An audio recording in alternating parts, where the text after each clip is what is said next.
porque fue mucho, ha sido mucho el bombardeo de mentiras.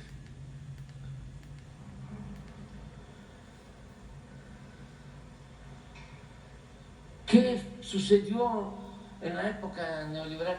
Lo repito y lo repito, pero no lo creen. Les entra por aquí, les sale por acá. Fue el periodo de más saqueo a México en toda su historia.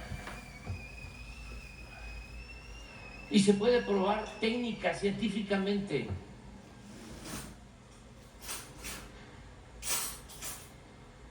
Pero no solo eso, querían destruir todo lo público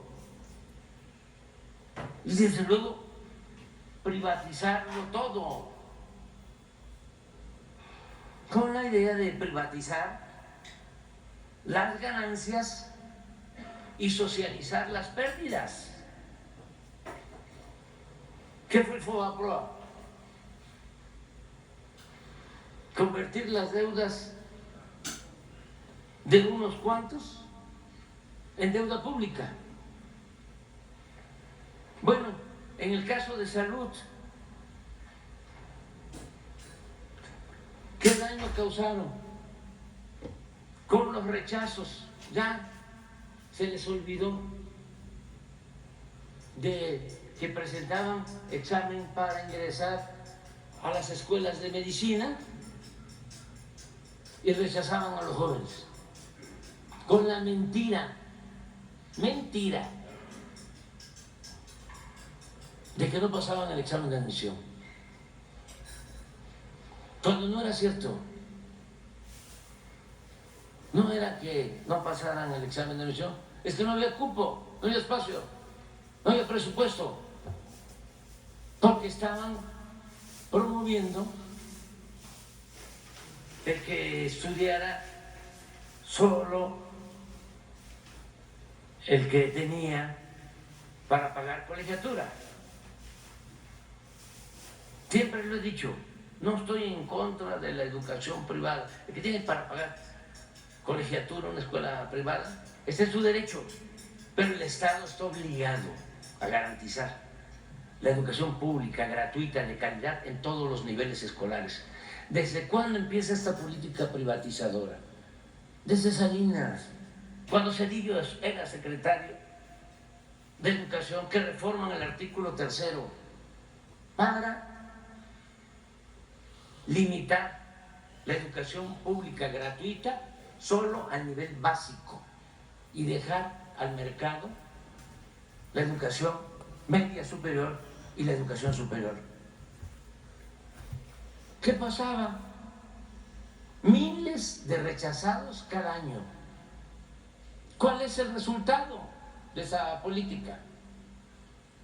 Pues que aunque no lo quieren aceptar, hoy en México todavía no tenemos, a pesar del esfuerzo que hemos hecho, los médicos que necesita el país, pero mucho menos los especialistas que necesita México.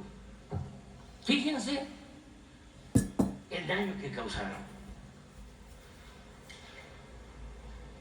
¿Cómo es que vamos a poder tener todos los especialistas en los hospitales para garantizar el derecho a la salud? Bueno, aumentamos al doble las becas de especialistas. ¿Saben que cuando tomamos esa decisión, y aquí está el doctor Alcocer, decir vamos a abrir más, vamos a incrementar al doble las becas para que se puedan especializar más médicos? Recibimos cartas de protesta de asociaciones de médicos especialistas y me consta,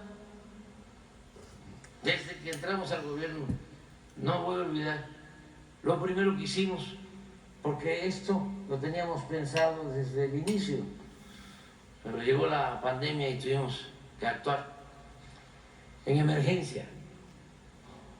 Pero recuerdo muy bien que recorrimos en el 2019 80 hospitales del IMSS Bienestar. Estuvimos, y recuerdo que estuvimos en 3 hospitales del IMSS Bienestar de Yucatán, y en ninguno de los 3 había pediatra.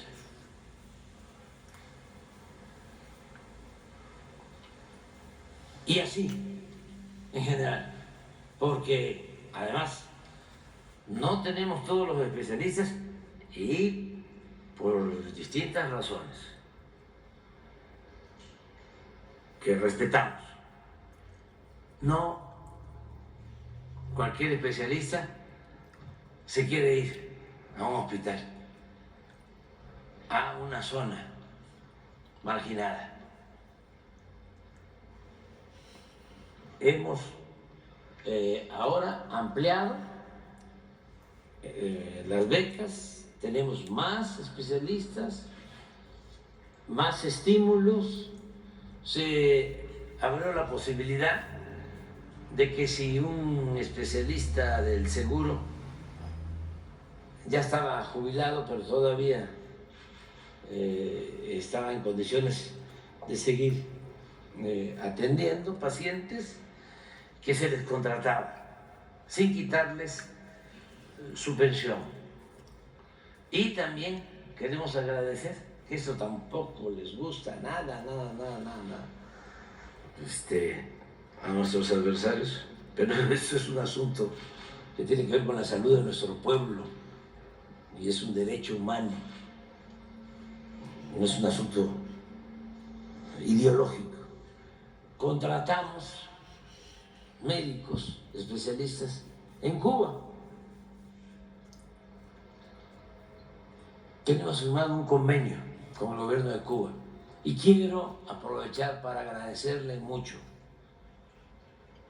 al pueblo hermano de Cuba, a su gobierno,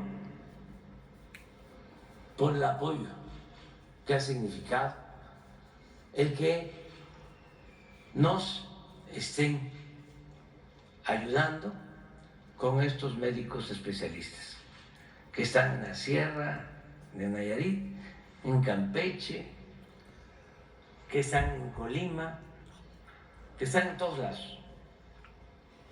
Y van a llegar otros. Este es un proceso que va a concluir en su etapa final en septiembre, pero estamos trabajando al mismo tiempo en varios aspectos. Por ejemplo, también estamos terminando de resolver todo lo que es el abasto de medicamentos y la distribución de medicamentos. ¿Saben que habían hospitales como en el Estado de México, donde la farmacia del hospital estaba privatizada? Hijos de su Y habían contratos con empresas, ni siquiera laboratorios o médicos especialistas o empresarios vinculados a la salud. No, traficantes de influencia, políticos corruptos, vinculados con medios de manipulación. Entonces, es importante que se conozca todo esto y que ojalá, lo digo de manera sincera,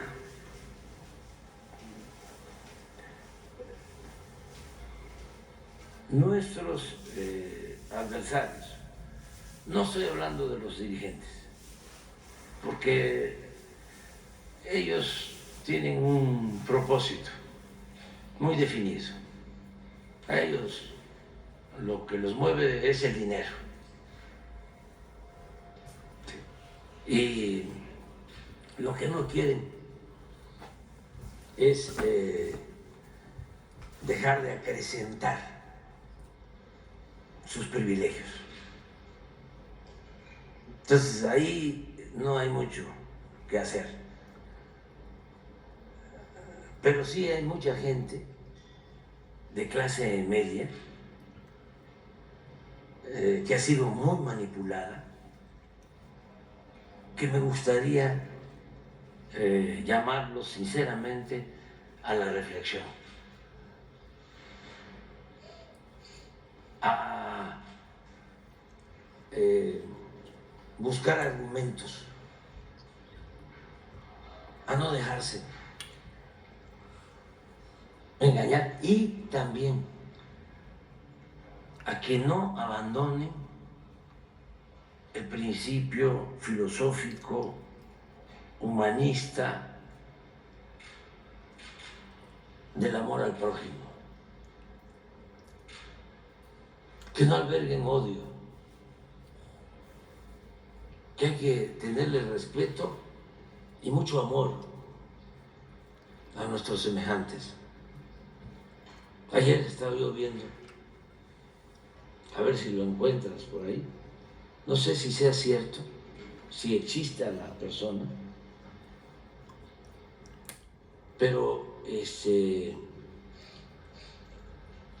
muy ilustrativo de hasta dónde puede llegar un pensamiento, vamos a decir, fanático, para que se entienda mejor.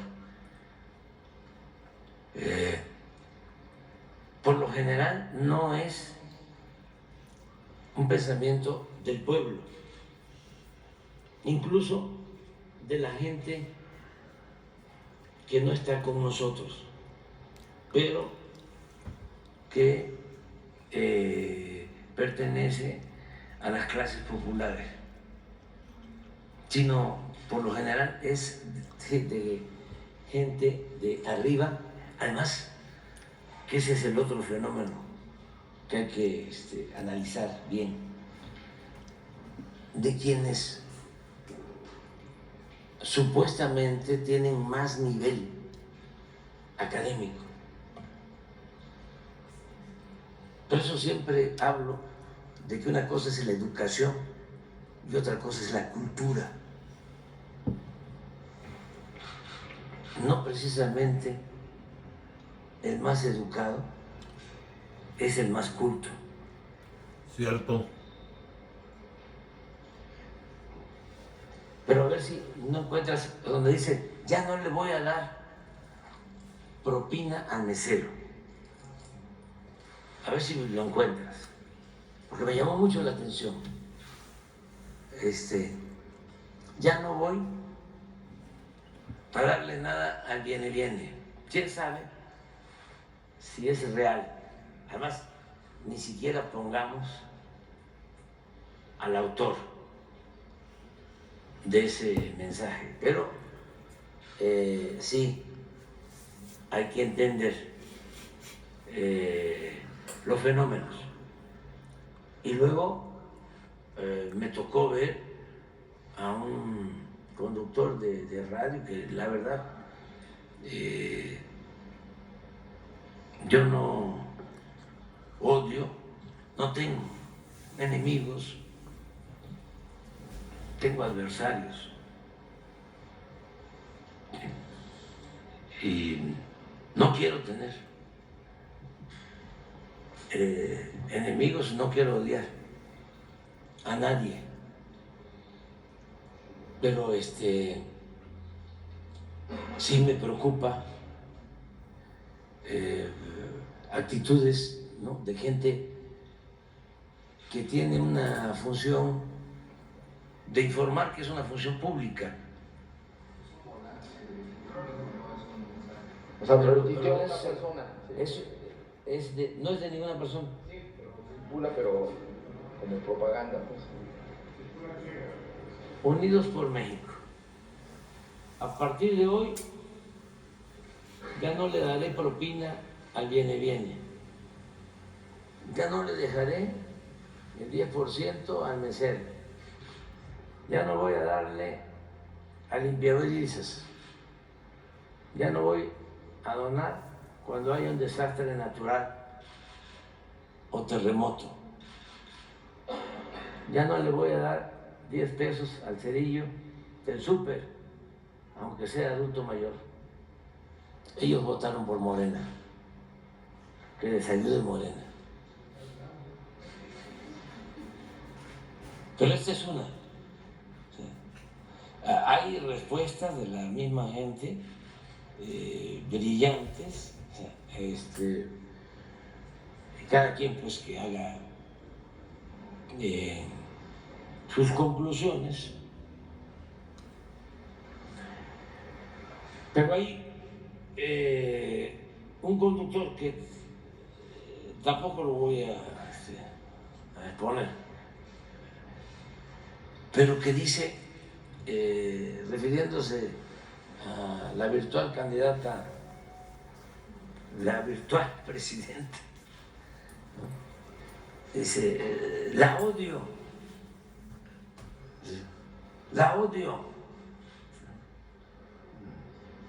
no quiero ni verla, no quiero. Es una cosa tremenda, o sea, de descomposición. Otros, ¿no?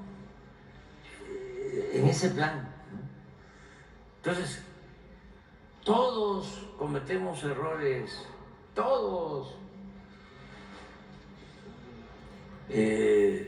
Nos apasionamos, nos excedemos, somos seres humanos, solo el Creador es perfecto. Pero yo creo que en momentos como este, en el caso de nuestro país y en el mundo, es importante la reflexión, la autocrítica, no caer en la autocomplacencia. Es de sabios cambiar de opinión. Y cuando menos, respetarnos.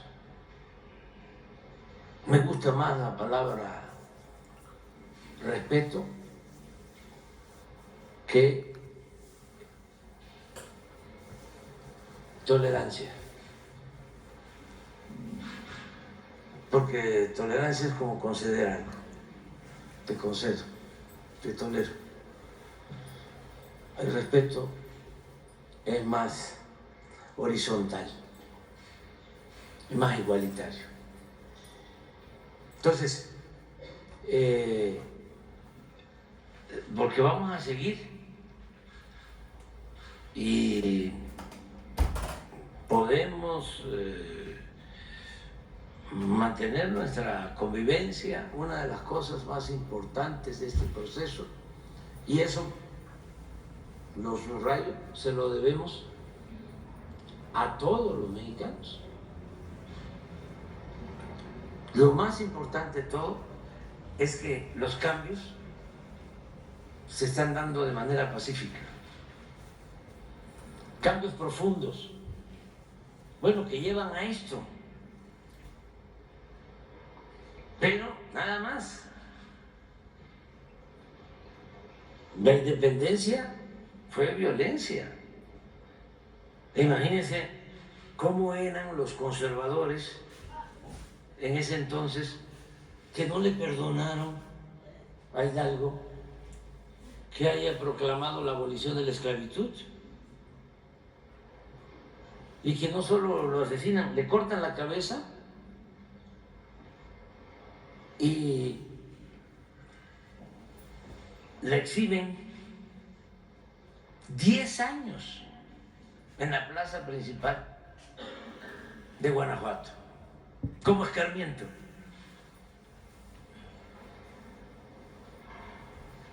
Y en la época de la Reforma, bueno, el que fueran a buscar a un príncipe extranjero para gobernar México.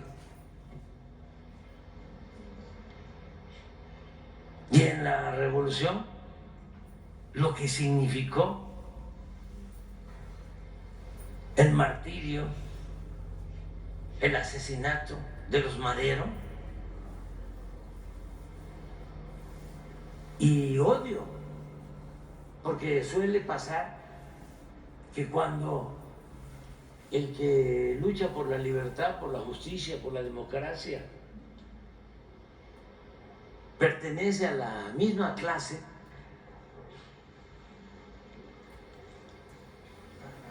dominante, es mayor el odio.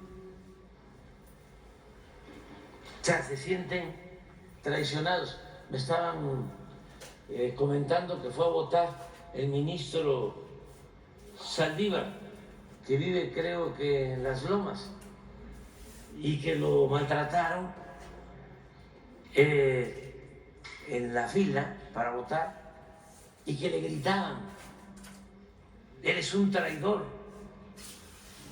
Y me acordé de cuando en vísperas del golpe y del asesinato del presidente Madero,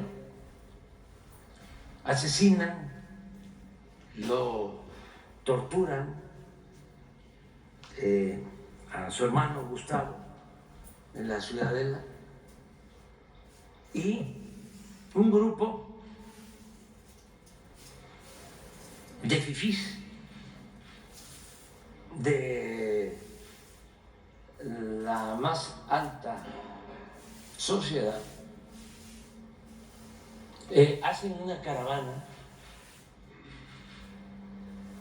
para celebrarlo.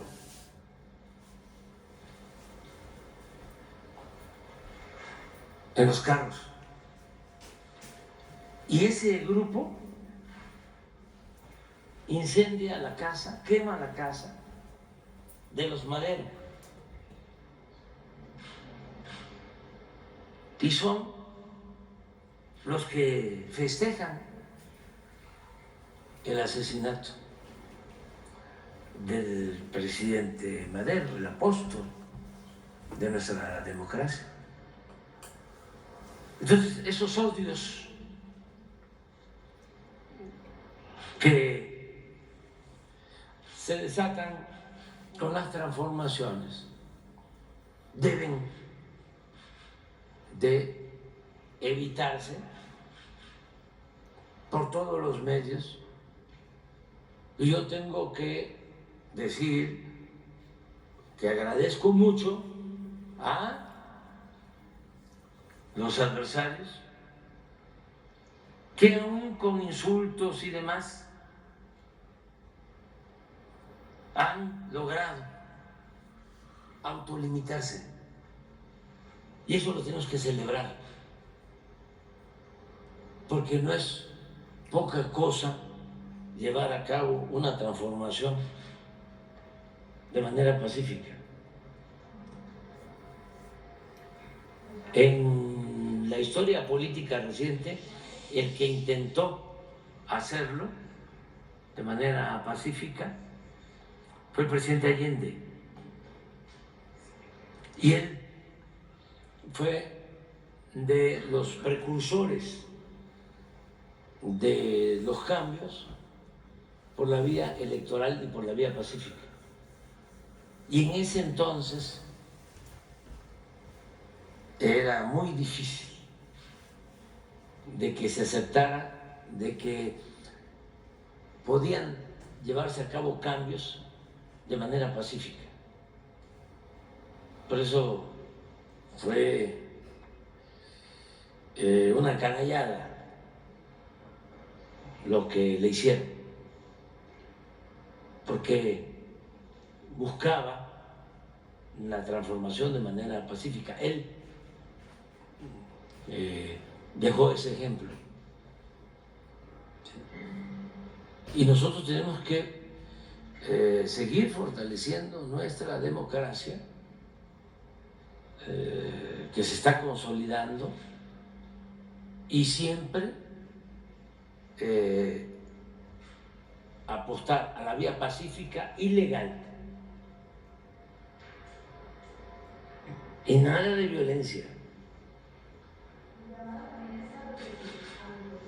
A todos los mexicanos. Todos los mexicanos. Porque ahora se dio un paso adelante importantísimo. Es un ejemplo mundial. Fíjense, cuando hablábamos de la manipulación, ¿no? Porque esto no es solo un asunto de México, de los medios de información de México. No, es mundial. Yo pensaba que la frase deriva autoritaria, que la acabo de escuchar hace como un mes, y pregunté, ¿y quién fue el creador de eso? Y decían que Bartra, que Roger Bartra, porque los intelectuales del antiguo régimen la usaron en uno de sus manifiestos. Pero no es exclusiva de México y no es de Bartra. Ya la habían usado en Europa y en otros países, la deriva autoritaria. Bueno, no es un fenómeno de México. Lo que pasa es que aquí no pudieron, ¿sí? Porque, con todo respeto, el pueblo de México es mucha pieza. Y tampoco creían lo que decía y repetía una y mil veces, de que el pueblo de México es de los pueblos más politizados del mundo. Entonces, ¿qué pasa? Por ejemplo, vienen los observadores internacionales de la OEA y de todos los organismos de la Unión Europea, y vienen así, ¿no? A ver un México en llamas, de violencia, y se quedan un día, 2 días, 3 días con toda libertad y se van, y en todos los informes dicen: las elecciones fueron ejemplares. Y hay un observador chileno que dice: me llamó mucho la atención que en las casillas no habían soldados, porque en Chile hay carabineros en las casillas cuidando, y aquí un proceso ciudadano, donde llegaron los representantes de los partidos, los integrantes de las mesas, ellos se organizaron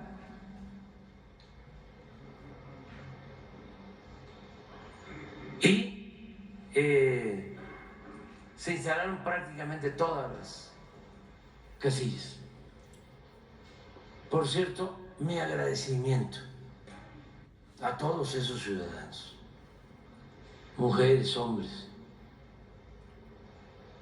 de todos los partidos y a ciudadanos sin partido, que ayudaron. Pero regreso, venían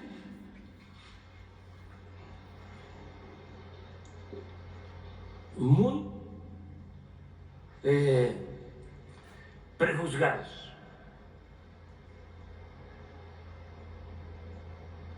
A encontrarse con un México, sí, dominado por la violencia.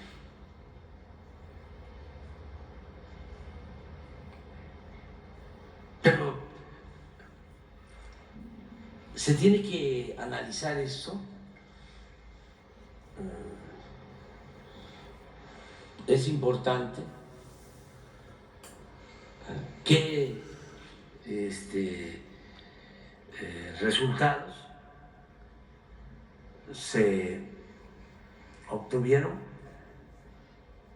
Yo estoy, repito, muy agradecido con el pueblo de México. Me siento muy honrado de ser presidente de este país, con un pueblo excepcional.